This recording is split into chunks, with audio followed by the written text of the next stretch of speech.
The more U.S. President Donald Trump strains the alliances that have sustained the post-Cold War order, the more indispensable Russian President Vladimir Putin seems to become. By the end of Putin's annual investment showcase that kicks off in his native St. Petersburg on Thursday, the leaders of 4 of the world's 10 largest economies, Japan, Germany, France and India, will have flown into Russia for separate talks with the Kremlin boss within the course of a week. Putin will also host a new point man for foreign policy in China, Vice President Wang Qishan, and International Monetary Fund Director Christine Lagarde. The highlight of the summits, Russian officials say, will be Putin's meeting with French President Emmanuel Macron, the forum's guest of honor, along with Shinzo Abe of Japan. After years of sanctions over Ukraine, which Macron backs, and escalating U.S. penalties over alleged election meddling, Trump provided Putin an opportunity for rapprochement with Europe this month by pulling out of the Iran nuclear deal, angering other world powers. Russia is one of the main beneficiaries of Trump's decision on Iran, said Cliff Kupchan, chairman of Eurasia Group, a New York-based research firm. Putin senses an opportunity to split the West and escape from pariah status. Putin, re-elected by a landslide in March, can boast of modest growth again after collapsing oil prices and sanctions imposed after the annexation of Crimea in 2014 triggered the longest recession of his 18-year rule. But converting geopolitical clout into badly needed foreign investment is a tough sell after the U.S. slapped unprecedented penalties on one of Russia's largest employers, Rusal, severing billionaire Oleg Deripaska's aluminum giant from global markets and hammering local stocks. Trump and Putin in Da Nang, Vietnam on November 11, 2017. Gone are the days when growth prospects for the world's largest energy supplier lured corporate titans like Rex Tillerson, Jamie Dimon and Lloyd Blankfein to the St.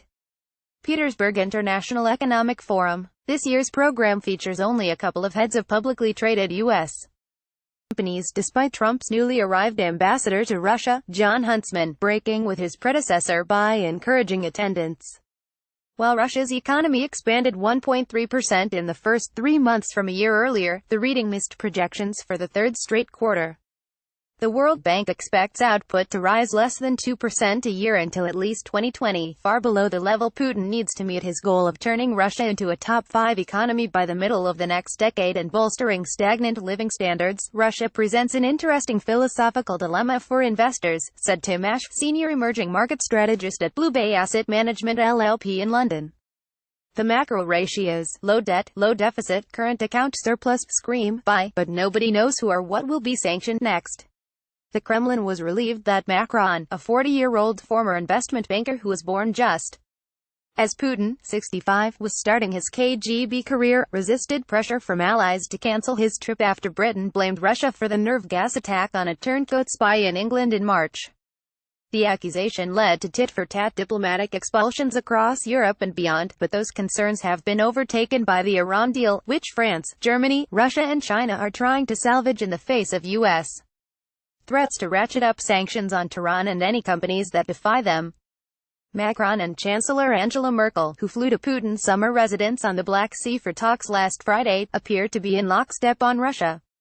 Macron told the French newspaper he wants a strategic and historic dialogue with Putin to tie Russia to Europe, while a senior German official said détente with Russia is now a core policy objective. The two countries are the largest sources of direct investment in Russia, excluding tax-friendly havens like Cyprus. Even as the European leaders remain at odds with Putin over Ukraine, Syria and other issues, the Iran crisis is pushing them closer together. At the same time, Merkel's ties with Trump are deteriorating, with the U.S. now threatening to punish German companies involved in building a new pipeline for Russian gas under the Baltic Sea. In spite of everything that Russia does, Merkel has an interest in keeping the dialogue open, said Joseph Jennings, head of the Berlin office of the European Council on Foreign Relations. And the more the transatlantic relationship frays, the stronger her reaction will be, he said. Putin, who hosted Narendra Modi of India, a major buyer of Russian arms, in Sochi on Monday, will anchor the forum's plenary session on Friday, flanked by Japan's Abe, Macron, China's Wang and the IMF's Lagarde. Abe, 63, has been on a charm offensive trying to get Putin to strike a deal on a territorial dispute that's prevented the two countries from formally ending World War II. He's been stymied by Russian intransigence despite offering concessions and encouraging investment in the Pacific neighbor. The likelihood is that Abe will return disappointed, said James Brown, an expert in Russo-Japanese relations at Temple University in Tokyo. As for Wang, the St. Petersburg visit will be his first trip abroad since assuming foreign policy duties. Putin and Wang's boss, President Xi Jinping, will meet in China early next month at the annual summit of the Shanghai Cooperation Organization, a security pact the two countries created with 4 former Soviet republics in 2001. India and Pakistan, arch rivals, joined last year. But it's Europe, and specifically Macron, that's the focus of Putin's attention this week. With no sign of Russia easing its involvement in Ukraine or support for Syrian leader Bashar al-Assad, nobody expects sanctions relief anytime soon, but Trump's unilateral withdrawal from the Iran pact gives Putin an unexpected diplomatic opening. And with Italy's incoming populist government certain to block any European Union sanctions and perhaps even trigger an easing, there's suddenly a more constructive atmosphere for Russia in Europe, said Christopher Granville of London-based consultancy T.S. Lombard.